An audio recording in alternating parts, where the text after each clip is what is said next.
Hello, my name is Hugh and Pham, and today I'm going to show you how to make a Koch snowflake using just two vectors.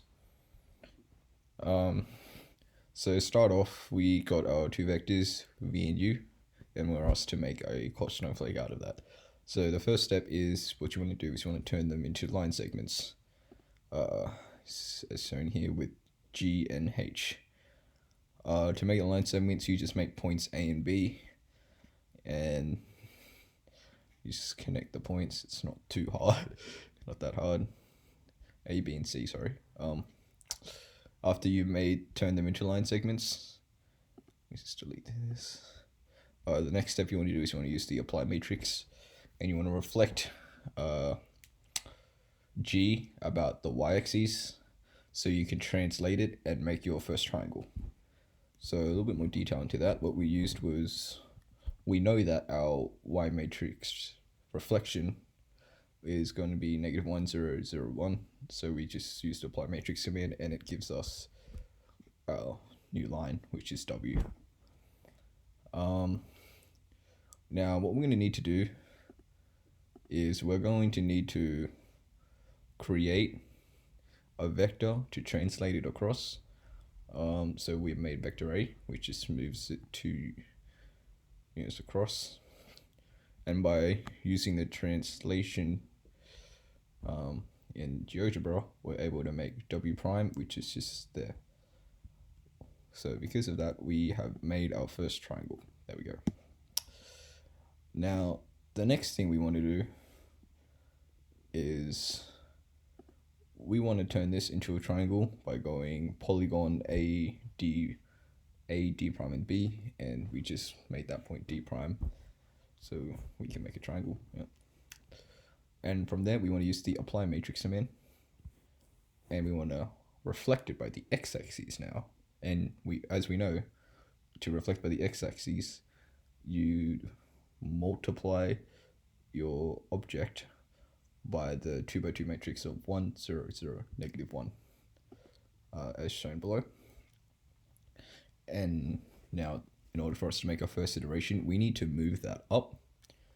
So I have here the move up vector, and then by doing that, we have made ourselves our first iteration. Quite so. The next step to do now, to make your second iteration, is you want to get your first iteration and translate it around to each of the various points to make a second iteration, and I'll explain that right now. So first we need is a vector D, and practically what this line of code up here is just using vectors U and V to create that vector D in order for us to shift it up. So after we've made this vector D, we then turned our first iteration into one object by using star. And then what we did was we translated the star by D, and that brings us up here. Yep.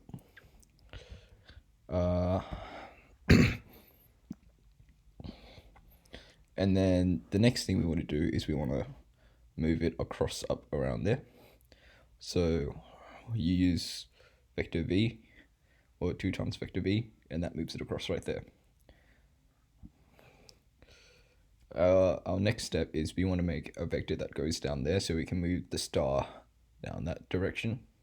So we go 2/3 of V and 0, 2/3 of V on the Y, and then 0 V, and we keep our U vector the same. So by doing that, if we were to translate the star by E as shown in B prime, it brings us down to there. And I think the last thing we need to do is move it across, move the star here across there, and you can easily do that by doing 2U. Oh, and we also need the spot here. That's actually quite easy in itself, because since we already made vector D, then all we have to do is just move it up.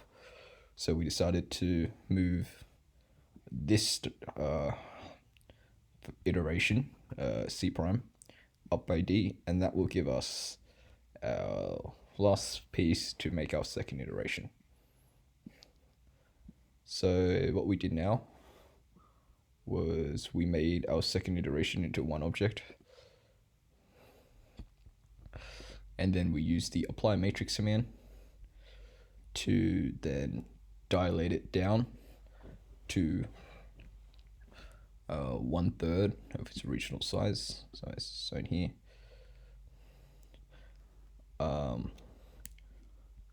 And what I began to notice when I did this was that it creates a very nice outline that is very similar to the Koch snowflake. So through this, I realized it was possible that if we were to repeat the steps we did in to make our second iteration, and that's by moving it up with the d vector, which we have created before, moving it up by 2 times the v vector, of course moving it down using the e vector we made, moving it across using 2 times the u, and then moving that one up by the d vector, we then get a nice little Koch snowflake, 3 iterations done.